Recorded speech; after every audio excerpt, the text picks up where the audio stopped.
Art. All right, here we go. Welcome back to another review. Today we're going to have a look at the Terrax Build-A-Figure by Hasbro. This figure was released about 12 years ago or so and was just re-released in a Marvel Legends 2-pack with another herald by the name of the Nameless One. Now, from everything, all the reviews that I've seen, it basically said that the new figure was basically just a re-release of this old one. As a matter of fact, it is said to be identical. You know, I saw some reviewers that did some side-by-sides, and I'll post some pictures here, but there are very minor differences. One, the skin color was a little bit lighter on the new one than it is on this particular version. And in addition to that, the color scheme is a little darker as far as this armor, the shoulder pads, and the tunic, and even the gloves are a slight shade darker red than what you see here on the original Build-A-Figure. The eyes on the new release are white, where these eyes are painted silver, and the teeth on the new release is all white. The teeth are all white, and they're not pronounced and detailed like they are on this particular figure, which is a shade of an off-white, but looks absolutely awesome. And then the final difference between this figure and the re-release is that this gold belt is a different color gold. It's more of a old gold or a true gold, where this one is a mixture of gold and a mustard yellow or something to that effect.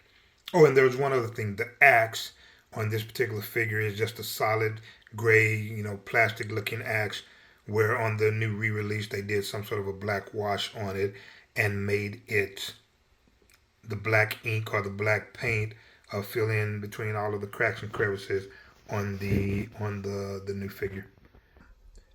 As usual, if you want to fast forward to the review, go ahead and do so now. But before I get to the review and my pros and cons, I want to give you just a little bit of the history of the figure. Terrax is a villain of the Fantastic Four. He first appeared in Fantastic Four episode 211 back in 1979. Terrax, I believe, if I'm not mistaken, was the second Herald of Galactus, taking the place of Norrin Radd, aka the Silver Surfer.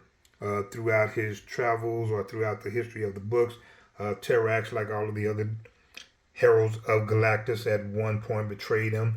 As a matter of fact, there's a very famous Fantastic Four storyline where Terrax seeks out the assistance of the Fantastic Four to get them to go to Galactus' ship with him to attack Galactus in his weakened state. At the end of that particular storyline, Dr. Doom, of course, seizes the opportunity to try and steal the power cosmic from Terrax the Terrible, or Terrax the Tamer, or Terrax the Unnamed, or any of the variations of his name that he has gone through. And Dr. Doom kind of steals Terrax's, or attempts to steal Terrax's power. I want to keep this about Terrax, so let's go ahead and give this figure its proper review. One of the things I want to point out with the axe itself is I've decided to go ahead and do a custom paint job on the axe. So I went ahead and then painted it all black, and I'm going to do a metallic silver dry brush on it just to give it an actual metallic axe-like appearance. And so I'm going to show you what that is going to look like at the end of the video. On to the pros and cons. What I like about the figure. Again, I think this is a beautiful sculpt, man. This is a beautifully sculpted figure. I like the look of the figure itself. He has that stone type of appeal, almost reminiscent. I always thought this figure was reminiscent to Dark's Side from DC, but he's got that stone chin there that connects to the back of his head like a stone hairpiece. I like the sculpt of the head. and how it has that how it has that double dip shape, if you will. Man, just everything, the teeth, the raised eyes, the high cheekbones, the detail in the forehead where he has those the forehead wrinkles. And then if you look at the arms and the legs, man, he's got muscles where I didn't even know muscles existed. He's got the veins popping out of the arms, the legs there, man. It's just awesome. This is absolutely awesome. Even on the back of the figure, if you look at the back of the neck there, man, that is just looks like he's just chiseled out of stone. Like this is somebody that you just do not want to mess with. So those are some of the pros that I have of the figure. Before I get to the articulation, let's go ahead and jump into the cons. The cons of the figure.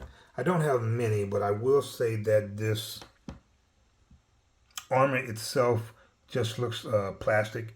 And I'm nitpicking because, again, the figure is fine just as it is, but it does look plastic, and I toyed with the idea of maybe doing a wash on it, a metallic wash on it, but I think it's going to be more problematic, not necessarily on the upper portion or the gloves, but when I start getting to trying to paint the trim on the tunic, that's gonna be messy, and I'm almost certain that I'm not gonna like the outcome. So I'm gonna leave well enough alone. In addition to the flat appearance to the look of the armor itself, if you look closely here, because he's got one fist balled up and the other with an open hand, it gives the impression that one arm is longer than the other.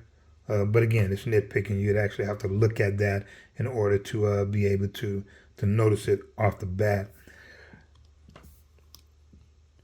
The leg here, although it's not doing it now, so it's trying to make me out to be a liar, but this right leg here, similar to the right leg on the Annihilus figure, has a weird cut to it on the hip joint, and that is difficult for it to stand the figure with the thigh pointed directly straight as it should be. You have to kind of point it to the right side in order to get the figure to stand.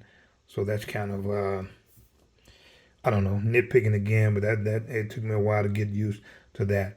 As far as articulation is concerned, the figure is extremely mobile.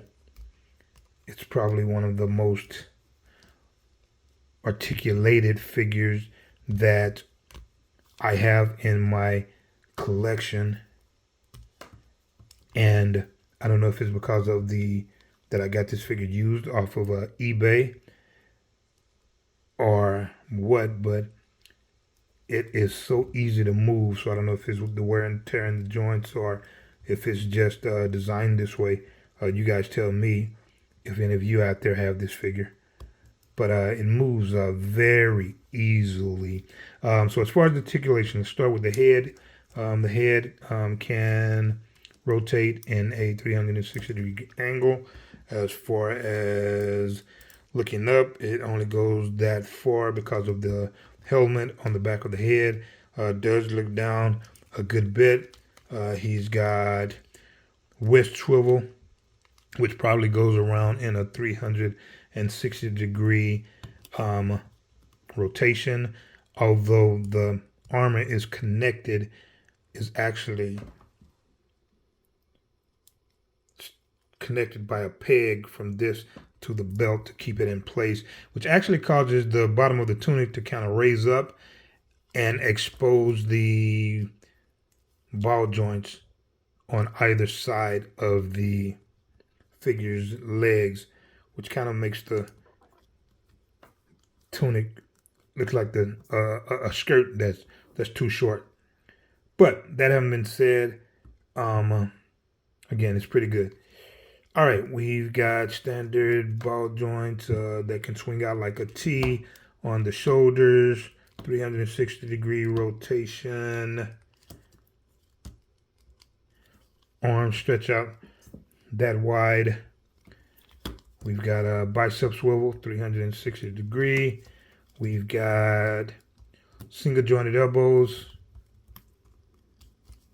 Again, we've got one closed fist and one open palm that grips the, halfway open, that grips the axe. We've got wrist swivel, goes back that far, goes forward that much. We talked about the waist. We've got ab crunch. Let me put his arms down so you can get a good look at that.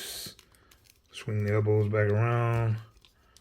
All right, there we go. So we've got ab crunch that goes that far. Also back a pretty good amount. The legs, as I showed you, he can do a perfect split, as wheels off as that is for a, a figure and a guy of his size. We've got thigh swivel, 360 degrees. We've got double jointed knees. And we've got ankle pivot. That far down, that far up. And then we've also got this weird thing where it does this, which I've seen some reviewers just be overjoyed about, to which I don't get. The human foot shouldn't bend in that fashion. But then, you know, the more I think about it, Terrax is not really human, is he? All right, on to the measurements. The figure stands at about just over 8 inches, or right at about 8 inches. On to the size comparison. Here he is, standing next to my custom Captain Marvel Star Fox edition, Maria Rambeau from Doctor Strange in the Multiverse of Madness. He is standing next to the Mezco Ben Grimm. Here he is standing next to my custom painted Annihilus from the Hasbro Build-A-Figure wave. And here he is standing alongside Blastar. All right, so again, all in all, man, this is an awesome figure. I like the look of it, and I'm glad to add this to my Fantastic Four collection and my Fantastic Four Rogues gallery.